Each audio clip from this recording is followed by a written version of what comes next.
बच्चों नमस्कार।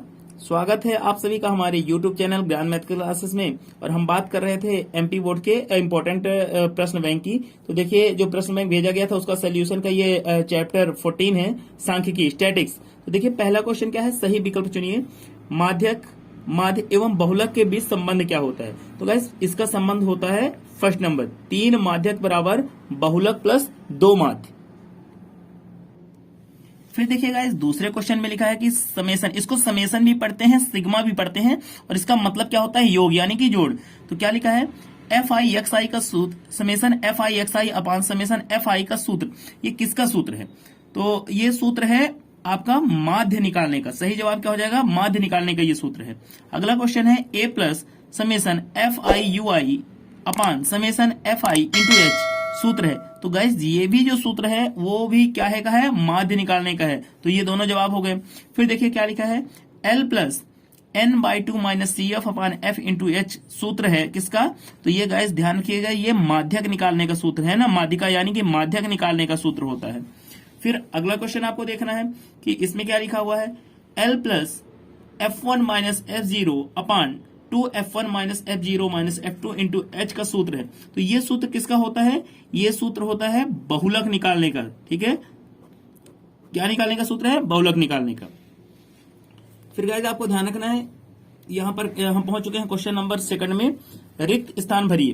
तो रिक्त स्थान में आप देखेंगे क्या लिखा हुआ है, 3 माध्यक बराबर क्या होता है, 3 माध्यक बराबर बहुलक, बहुलक प्लस 2 माध्य। दूसरा क्वेश्चन है सूत्र x बार बराबर a plus summation F I D I upon summation F आई में a क्या कहलाता है? a कहलाता है कल्पित माध्य। क्या कहलाता है? कल्पित माध्य। आप लिख लेंगे कल्पित माध्य, ये कहलाता है कल्पित माध्य। फिर हम पहुंच चुके हैं, देखिए क्वेश्चन नंबर 3 में एक शब्द में उत्तर देना है। क्या लिखा है, 1 2 3 4 5 का समांतर माध्य क्या होगा? तो आपको याद रखना है समांतर माध्य का सूत्र क्या होता है। समांतर माध्य को ही माध्य कहा जाता है ना। समांतर माध्य बराबर होता है प्रेक्षणों का योग बटे प्रेक्षणों की संख्या। तो अपने प्रेक्षण मतलब ऑब्जर्वेशन या data, 1 plus 2 plus 3 plus 4 plus 5। अब काउंटिंग करिए, टोटल नंबर कितने, 1 2 3 4 5 हो गए। सबको ऐड कर लीजिए, कितना हो गया? तो 2 1 3 3 3 6 6 4 10 5 15। तो ये कितना हो जाएगा आपका 15 और बटे कितना 5 5 3 15। तो इसका सही जवाब कितना हो जाएगा 3। फिर आपको देखना है अगला क्वेश्चन, 2 4 7 8 5 4 9 6 7 1 7 का बहुलक क्या हो जाएगा? तो इसका बहुलक आपको निकालना है गाइस। तो बहुलक जो होता है वो होता है अधिकतम बारंबारता वाला मान। तो देखिए सबसे ज्यादा बार कौन आ रहा है, देखिए 2 4 7 8 में से 7 एक बार, 7 2 बार, 7 3 बार। तो देखना है सबसे ज्यादा बार कौन आया है, 7। तो बहुलक क्या हो जाएगा 7। तो गाइस इस तरह से अपना ये चैप्टर जो है स्टैटिक्स यानी कि सांख्यिकी भी कंप्लीट हो जाता है। अब आखिरी चैप्टर हम कल के वीडियो में दिखाएंगे। Okay, thank you. तो बच्चों हम बात करेंगे चैप्टर 15 की प्रायिकता। ठीक है, तो देखिए प्रायिकता का पहला क्वेश्चन क्या बोल रहा है, सही विकल्प चुनिए। सही विकल्प चुनिए में आपको देखना है पहला क्वेश्चन, किसी घटना के घटित होने की प्रायिकता यदि P है तो उस घटना के घटित न होने की प्रायिकता क्या होगी? आपको समझना यह है कि दो घटनाओं के प्रायिकता का जो सम है, मतलब अगर एक घटना है घटित होना है और प्लस नहीं होना है, एक घटना जिसका घटित होना है और नहीं होना है, दोनों का सम हमेशा कितना आता है, 1 आता है। तो आपके पास क्या है कि घटना घटित होना P है, तो ना होना कितना हो जाएगा 1 माइनस P। क्यों? क्योंकि दोनों का सम जो है क्या आता है, दोनों का सम समझिएगा ऐसे कि दोनों का सम ऐसे होता है, घटना घटित होना जैसे P और प्लस PE नॉट। ठीक है ना, ऐसे PE और PE नॉट मिलकर के कितना बनाता है 1। तो यहाँ PE नॉट इक्वल टू जो आपका बन जाएगा 1 माइनस P बन जाएगा, है ना। तो यही आपका 4th नंबर सही आंसर है। क्वेश्चन नंबर 2 देखिए लिखा है, निम्नलिखित में से कौन सा मान किसी घटना की प्रायिकता नहीं हो सकती? आपको समझना यह है कि घटना का मान जो होता है, जो प्रायिकता का मान होता है, वो हमेशा 0 से 1 के बीच होता है। किसके बीच? 0 से 1 के बीच। तो कोई भी ऐसा मान आप नहीं बताएंगे जो 0 से छोटा हो या 1 से बड़ा। तो 1/3, 1 में 3 का भाग करेंगे 0 कुछ आएगा, ये 0.1 है, ये भी सही है। 3%, 0% से ज्यादा है, 100% से छोटा, ये भी ठीक।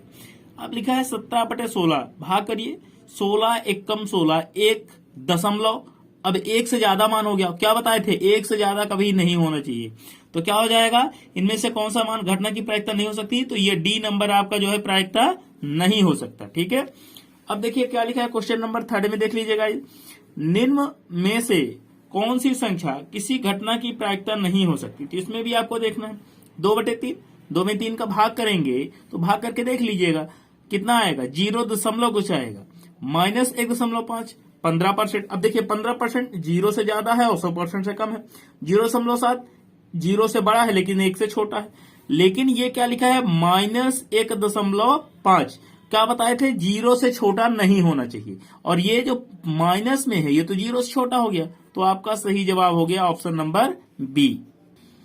क्वेश्चन नंबर 4 में लिखा है असंभव घटना की प्रायिकता। अब समझिए, असंभव घटना वो घटना होती है जो कभी हो ही नहीं सकती, और जो हो ही नहीं सकती उसकी प्रायिकता कैसे होगी, उसकी प्रायिकता भी नहीं होगी, तो जो घटना असंभव होती है उसकी प्रायिकता 0 है। ठीक है, ऐसे समझ लीजिए, उदाहरण से हम आपसे पूछे कि आपके पास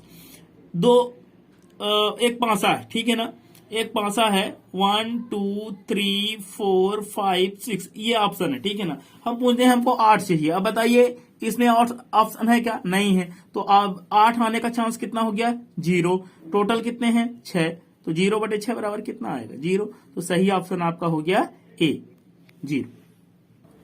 अगला क्वेश्चन देखिए क्या लिखा है, निश्चित घटना की प्रायिकता क्या होती है। अब समझिए, निश्चित घटना जिसका होना बिल्कुल फिक्स है कि यही होगा, ठीक है ना, निश्चित घटना क्या होती है जिसका होना बिल्कुल फिक्स है। जैसे ऐसे समझ लीजिए कि हमने कहा कि एक हफ्ते में स्कूल लग रहा है कितने दिन, 6 दिन, और तुमने दावा किया सर मैं 6 के 6 दिन जाऊंगा, तो स्कूल लगा 6 दिन और तुम गए कितने दिन, 6 दिन, तो कट गया दोनों, कितना आ गया 1, ये कहलाती है निश्चित घटना जो 100% सियोरिटी दर्शाती है ना, तो इसका सही ऑप्शन क्या हो जाएगा, ऑप्शन नंबर ए, मतलब कि वह निश्चित घटना की प्रायिकता ध्यान रखिएगा 1 होती है, और जो अनिश्चित घटना है उसकी प्रायिकता क्या होती है 0।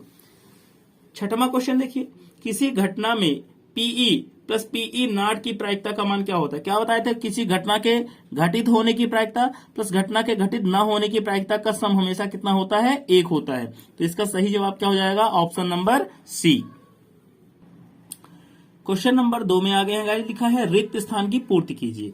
किसी असंभव घटना की प्रायिकता होती है, अभी अभी अब बताए थे आपको, अगर घटना असंभव है तो उसकी प्रायिकता क्या हो जाएगी 0, ठीक है, तो आप 0 लिख सकते हैं, या तो शून्य, हिंदी में चाहे तो शून्य भी आप लिख सकते हैं। किसी निश्चित घटना की प्रायिकता क्या होती है, तो निश्चित घटना की प्रायिकता होती है 1, ठीक है 1। फिर अगला है प्रायिकता का मान सदैव के बीच होता है, तो क्या लिखेंगे 0 से 1, प्रायिकता का मान हमेशा 0 से 1 के बीच होता है। आज हम पहुंच चुके हैं क्वेश्चन नंबर 3 में, और लिखा है सत्य असत्य लिखिए। तो सत्य असत्य में देखिए, किसी घटना की प्रायिकता 1 से अधिक नहीं हो सकती, तो ये बात बिल्कुल सत्य है, घटना की प्रायिकता 1 से अधिक कभी भी नहीं हो सकती। घटना का मान जो प्रायिकता है उसका मान हमेशा 0 से 1 के बीच होता है, 0 से 1 के बीच, तो 1 से अधिक कैसे होगा, नहीं होगा, तो सही जवाब है किसी घटना की प्रायिकता 1 से अधिक होती है, तो इसको क्या लिखेंगे आप, असत्य लिख देंगे, 1 से अधिक नहीं होती, ठीक है, कभी भी 1 से अधिक नहीं होती, तो ये हो गया असत्य। तीसरा है क्या है, किसी घटना की प्रायिकता ऋणात्मक नहीं हो सकती, ये भी बिल्कुल सत्य है, ठीक है, 0 से छोटा भी नहीं हो सकता, ऋणात्मक मान क्या होता है 0 से छोटा होता है, तो इसमें किसी घटना की प्रायिकता ऋणात्मक नहीं हो सकती, मतलब 0 से छोटी नहीं जाए, तो ये भी क्या हो गया, सत्य हो गया। क्वेश्चन नंबर 4 में लिखा है गाइस, एक शब्द या वाक्य में उत्तर दीजिए। किसी घटना की प्रायिकता और उस घटना के नहीं होने की प्रायिकता का योग कितना होता है, तो घटना के घटित होने की अगर प्रायिकता प्लस घटना के घटित न होने की प्रायिकता अगर आपसे पूछी जाए तो आप क्या बताएंगे 1, सीधे आंसर आप 1 लिख देंगे, ये सही जवाब है 1। किसी असंभव घटना की प्रायिकता कितनी होती है, तो इसका सही जवाब क्या है 0, सही जवाब क्या है 0। किसी निश्चित घटना की प्रायिकता कितनी होगी, तो इसका सही जवाब क्या है बच्चों 1, चाहे ऐसे लिखें और चाहे आप 1 लिख दें, है ना, गणित में 1 सही हो जाएगा। तो इस तरह से जो हमारा मध्य प्रदेश बोर्ड के द्वारा जो सैंपल पेपर भेजा गया था, प्रश्न बैंक भेजा गया था, आज से उसके एमसीक्यू का और फिल इन द ब्लैंक्स, सही जोड़ी, ठीक है, सब कुछ कंप्लीट पढ़ा चुका हूं। अब इसके बाद 5 इंपॉर्टेंट क्वेश्चन आपको मैं पढ़ाऊंगा। वो इंपॉर्टेंट क्वेश्चन जो 5 में से 2 क्वेश्चन आपके बोर्ड पेपर में जरूर आएंगे। लेकिन बच्चों आपके सपोर्ट की जरूरत है, इसलिए चैनल को लाइक करें, सब्सक्राइब करें और शेयर करना बिल्कुल ना भूलें। धन्यवाद।